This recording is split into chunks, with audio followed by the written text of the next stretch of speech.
This conference will now be recorded. Welcome back to Live Talk with Dr. B. Hill.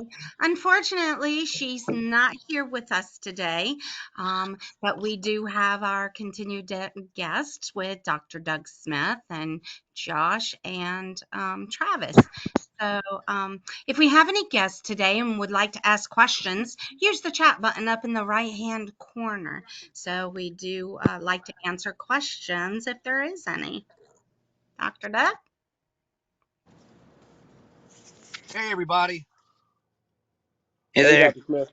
This is our first uh, podcast after Thanksgiving, and uh, as we close out the Thanksgiving season, let me just add how thankful, and I know I speak on behalf of Dr. B also, how thankful we are for all of you guys.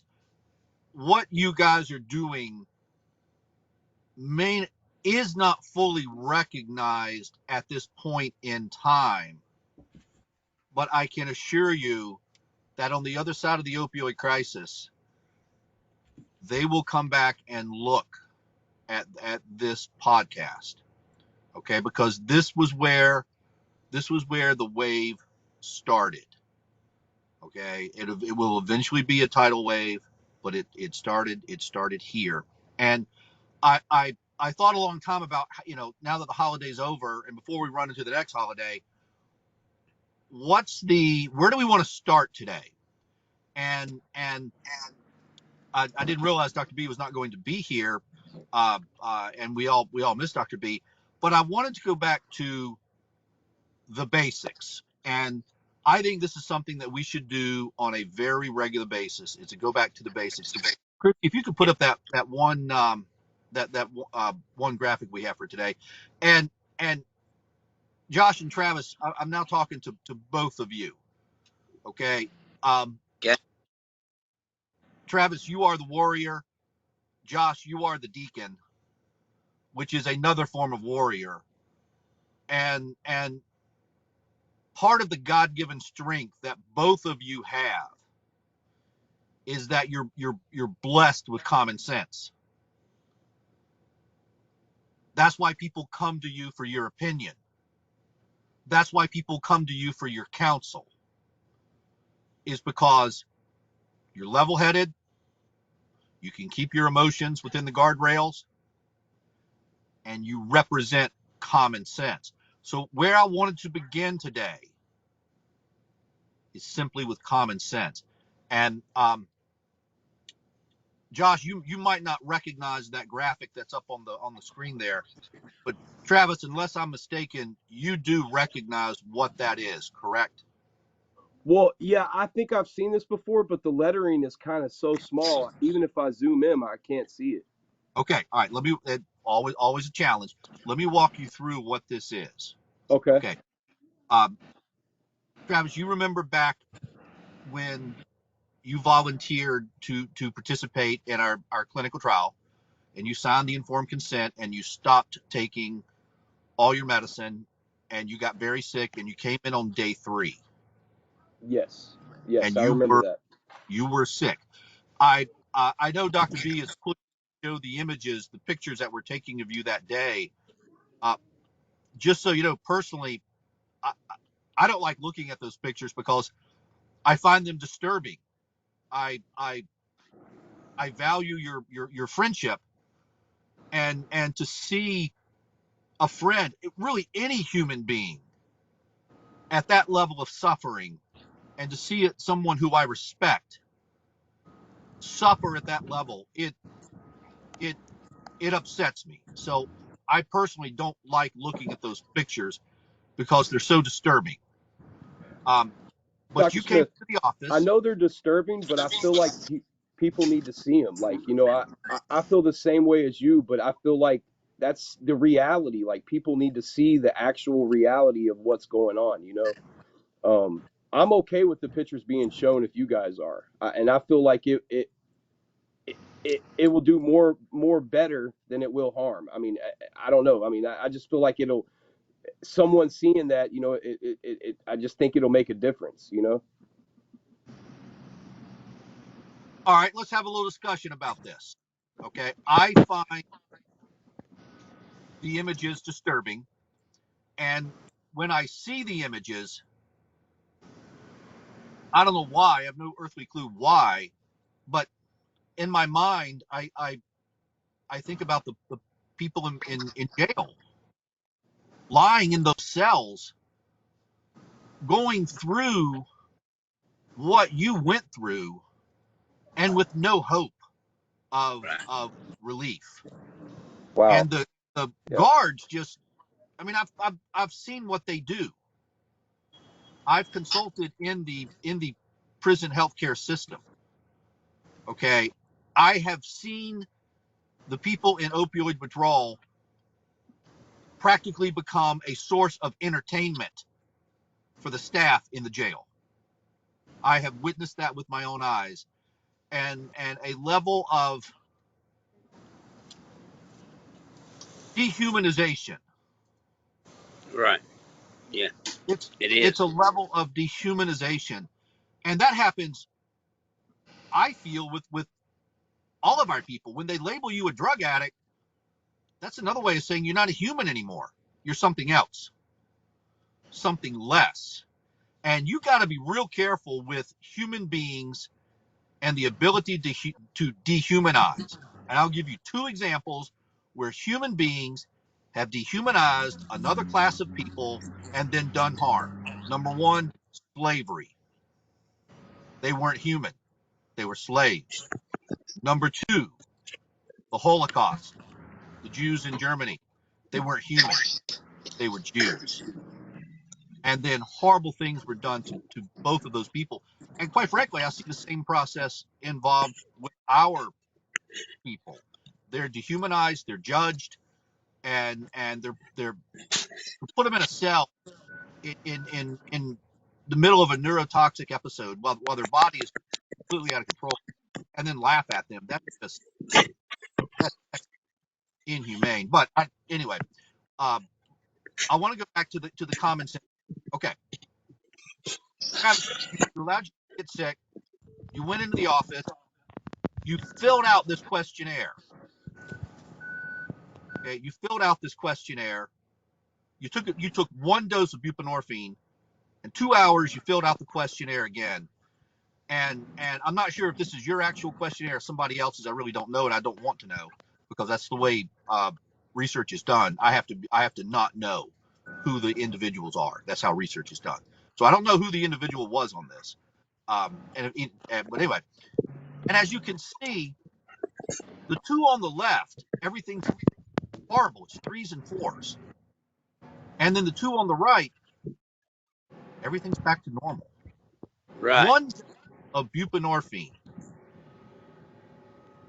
had this level of impact, and so Travis, Josh, and now Sam. Uh, Welcome, Sam. Always good to see you. Thank you. When I look at this, and when I see that one dose of medicine can take someone who is going through hell on earth and then stabilize them in 2 hours or less, really, I look at that and go, why doesn't everybody see this? This Correct. is common sense. This is nothing but common sense. That's how I look at it. I want to hear from you guys. Uh, uh, I know it's hard to read because it's small. Any other questions before I kind of just throw the mic over to you guys? I think that might be my sheet. Looking at the way those circles are drawn, I mean, I'm not 100%, but I'm pretty sure like it looks kind of like my chicken scratch handwriting when I don't feel good. So just Mm. throwing that out there, but I don't know. And even if I did know, because of the confidentiality of clinical research, I couldn't answer. Yeah, I understand. Here looking at it, Oh, I remember that sheet. Like I remember doing that. So so, Travis, can you walk us through what happened that day, how you felt, what that first dose of buprenorphine did, and okay. isn't this just common sense, Travis? Yeah. So basically, Dr. Smith, that whole morning before I went to the doctor's office, it was nothing but anticipation. Like I was just I was so sick already and feeling like death pretty much that all I was thinking about was getting to the doctor, getting to the doctor, getting to the doctor. But I couldn't get out of bed. I couldn't drive. I could barely even dress myself. My wife had to help me do all of those things. She literally had to help me get my shoes on, my boxers. Like I'm not even exaggerating when I tell you this. I was that sick. She had to help me walk inside the doctor's office. I literally had my arm over her shoulder. She was like basically like I'm an old man. Like she was having to walk me in. And I remember as soon as I got there, I was just like, "Can I please have my medicine now, please, please, please?" And they're like, "Well, we got to do a couple things before, but then yes, we'll get it to you right away." And I remember I just didn't care about anything else but getting that medicine because I knew that it would make me feel better. I knew that it would stabilize me. And that's where the common sense comes into play right there.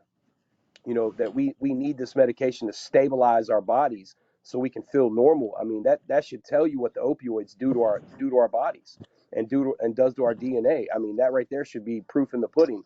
Going back to your common sense thing, but for those of you who haven't heard me say this, I literally told my wife that morning, I was like, I'm so sick and I feel so bad. I just want to walk in front of a car and get hit by a car. Like I wanted to die. Like I wanted it to either end or I needed my medicine right then and there. I could no longer take it physically or mentally. I was to my breaking point that morning, the morning I went into the doctor's office. I couldn't have went another day. There was no way. I don't even think I could have went another couple of hours. I was fixing to lose it. And so that's how I felt that morning, though, Dr. Smith. And then what about after the medicine? Oh man, after the medicine, about 20, 25 minutes or so, maybe a little less. It's been a while now, so I can't remember, but I want to say 20, give or take. So, same as now, like if you miss a dose or if you're busy at work and you forget to take your dose and you start feeling sick in your stomach, you take your medicine 20 minutes later, you're good to go. And literally it was like Dr. Jekyll, Mr. Hyde. I walked in a monster, I came out a human. And it was, I mean, that's the easiest way to put it into perspective for everybody is literally I walked in a zombie and came out normal. Like, and that's literally how I felt. Like I felt like I was going to die. Just and mentally too, like mentally it was just because all I just wanted to not be sick. So like I can't explain, the physical is bad, okay, but once you go a couple of days the physical gets so bad and then the mental starts kicking in, and then you're like, it's like a never ending, I don't know how to put this. You know how like when you're real antsy for something, or like if you smoke cigarettes and you're nicking, you need nicotine, and you just don't have any cigarettes and you can't smoke and you're so antsy, you're just you're freaking out. You got to have that cigarette. Uh, that might have been a bad example, but that's basically what it started to do to me on the third day mentally. Like it was like you have to have your medicine or you're going to continue to be sick. And physically, it was just forget about it. I felt like the flu times 100. I mean, I never want to feel like that again. Just put it to you that way. I never want to do that again. I would if I absolutely had to for the sake of mankind and research, but I would be scared. Absolutely, I agree. It's a no brainer to me. The way what I see on the chart, um, it's all it's a total opposite. I mean, it's the reciprocal of what he was going through. It stopped it automatically. It put him back on his normal levels within that brief period of time. I mean, it's a no-brainer that something's going on. Obviously, just saying if I didn't know anything, just looking at the chart, um, totally clueless of any science, totally clueless of any information. Um, a uneducated dummy could look at that and see that something transpired right there. I mean, even look at the handwriting. Look at the Yeah. difference on the Oh, yeah. handwriting. Yeah, Yeah. You. yeah, Yeah. You. Yeah. yeah. Like I just didn't. Like, whoever did that, whether it was me or whoever, they just did not care. They were just Right. doing whatever It was whoever. Like sloppy. I mean, I'm telling you, like I remember doing this, and Yeah. I can't tell you if that's mine or not, but I remember filling out that form, and I just whatever I had to do to get my medicine, I didn't care. I just okay, you want me to circle this, whatever. Like I was trying to focus as good as I could, but Yeah. to be honest with you, my wife had to read that to me because I could not focus to even Wow. read a sentence. I could not do it. I remember I couldn't do it, and she would have to tell me, "How do you feel?" And I would be like, "Okay," and she would Wow. literally have to read every single one to me. I mean, if you were there, you would see, like, and even me walking in, I looked like I was dying. I looked like I was dying of like cancer or something. Like I'm not even exaggerating. Like if you saw how I looked, I had bags under my eyes. I mean, I was just, I had no energy. I was lifeless. There was nothing in my body. I mean, I was just completely gone. Spiritually, physically, mentally, you name it, I was out. I had checked out. Like I was done. And as soon as I had my medicine, not even 15, 20 minutes later, I was just boom, right back to normal. I'm the old Travis again. And And it let me felt throw good to be normal. guys. Let me throw this out to you guys. Okay. If it's so obvious, if it's so obvious, why didn't they just put everybody on buprenorphine? Because to me, Dr. Smith, I think it's a money thing, and a money Yeah, thing, but and also they don't want to take responsibility. They don't want to admit correct. they did something wrong. They don't want to Yeah, admit to any mistakes. They're not going to, because that's a liability. That means they have to pay for something. That means they have to fix something. That means they have to look like they're wrong. They have to look like they've been doing it wrong all this time. correct. Or people find out that, guess what? They knew about all this entire time and they still did it. Yeah. So it's a lose-lose for them. So they're not gonna do what they should do. They're not gonna do the right thing. They're gonna do whatever else Correct. they can to wiggle out of it to make them look so they can walk away scot-free and make Yep. it look like they had nothing to do with it. All right, hang on, Trav. Hang on. And I want to hear an answer from all three of you on this. Okay, I heard what you said. I always listen to you. Okay, and you know how much I respect all of you. Let me tell you what I heard, and then I want to hear your responses. Travis, are you saying they're hiding behind this concept, this notion of a mental illness, that by continuing to call this a mental illness, it resolves them of their responsibility? In a nutshell, sir, that is a very educated way to put what I was saying. Yes, I Correct. think then, other than taking the responsibility of what they've done and what they've created, which they have created this opioid crisis, we all know it. It Yes. didn't happen by itself, it was man made. So, with that being said, they're willing to throw anybody and anything under the bus so they don't have to take responsibility for what they've done. Going back to what we've talked about in the past, let's blame the providers. Let's blame the patients. You know, they're addicts. They're overdoing it. They're abusing these medications. Let's blame the providers. They're over prescribing them. But anyways, for the past 10 years, we've been telling them to. But did we forget that we've been telling these people to do this all along? But now when everybody starts doing it, and you realize it's a problem, and that you have a faulty medicine here that hasn't been properly tested, and you see that it's killing people and it's poisoning people, uh, it's a no-brainer. They're not going to take responsibility for it. They're going to put it off on anything and anybody else that they can. Yeah. It's the best business decision for them, uh, and that's what it amounts to for me. Is I think it's a business decision. They don't want their marketing to be messed up. They don't want the world to find out what they've done for the sake of a dollar. And that's just what I personally believe. I think it's all amounting to one thing and one thing only, and it's the almighty dollar. Yep. Uh, you know, Money is the root of all evil, and some people are willing to do anything for it.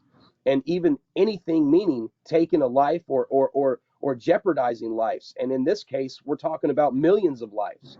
So, for me, we got to go back to the studies. We have all those studies, from almost 100 years ago, guys. 80 years ago.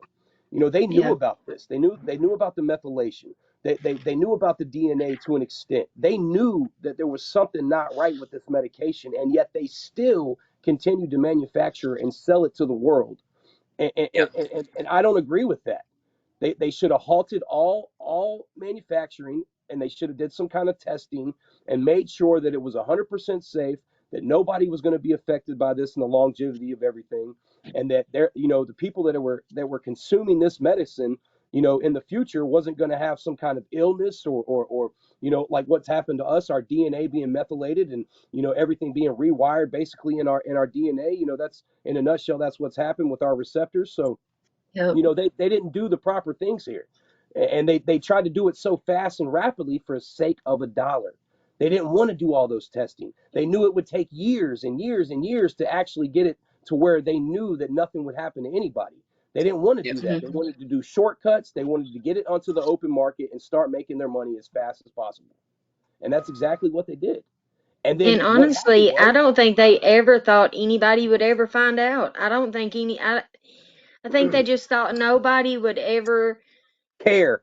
do this or do any kind of research to write that would care. Yeah. Yeah. But that's I where I'm believe at on that. it's neglect. It's negligent. Or it's Negligent. Negligence. yeah. Sorry, tongue tied right there. But they overlook the policies, the procedures, and Mhm. then they went even further than that. They stepped over the boundaries of I Science, don't of science and also health, the everything. accountability of mankind, of the wellness of Mhm. society itself. These doctors are not even doctors above that. They have Mhm. a certain calling or responsibility not to let this out to the general masses so that it does not hurt mankind, our country. Just saying our country. It shouldn't ever have went out to the masses. They dropped the ball. They do not. They didn't think somebody would come in behind them and check because it's money, and they hiding behind the money, and what in their minds they can buy out whatever Yep. their way out. But it's just like I said before.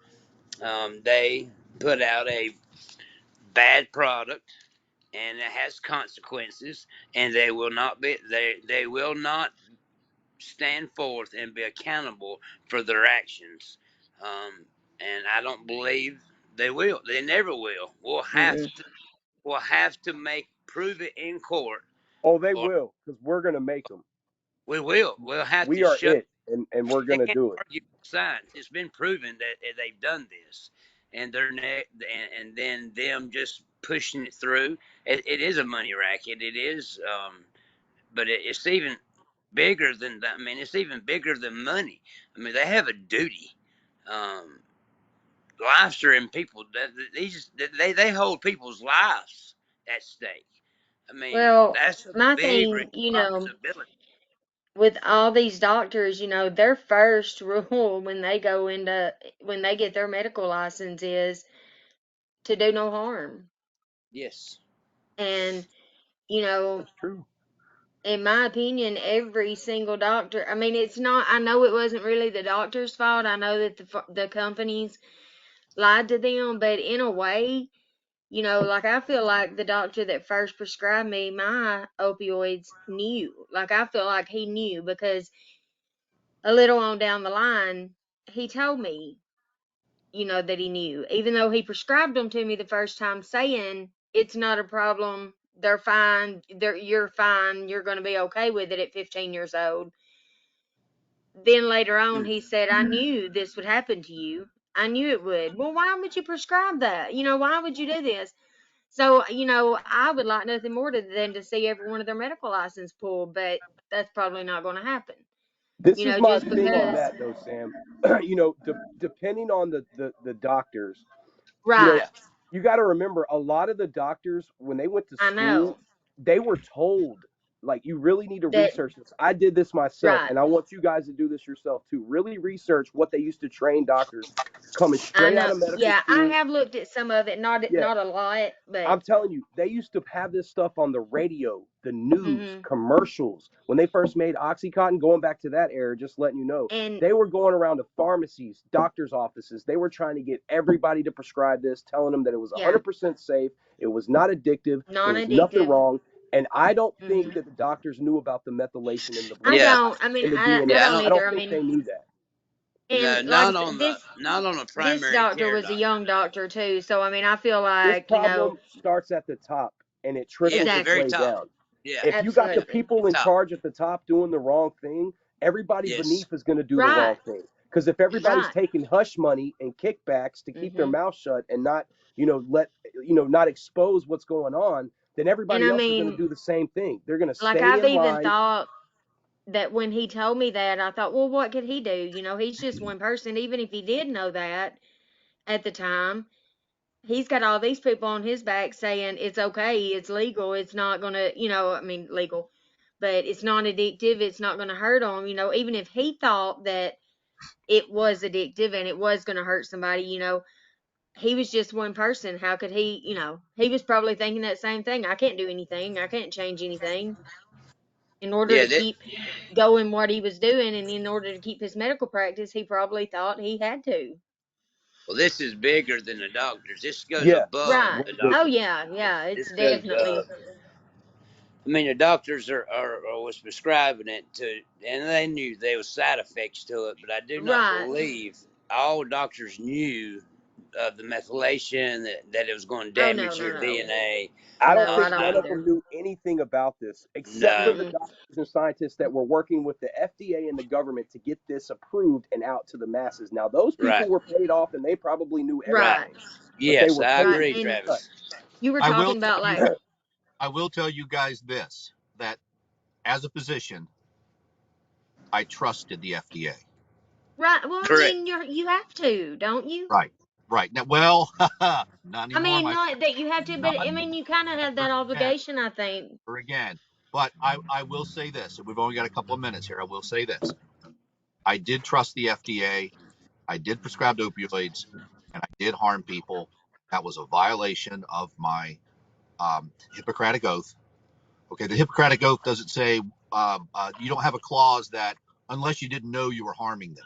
It was my Right. responsibility to know I was responsible, and I will carry that with me for the rest of my days.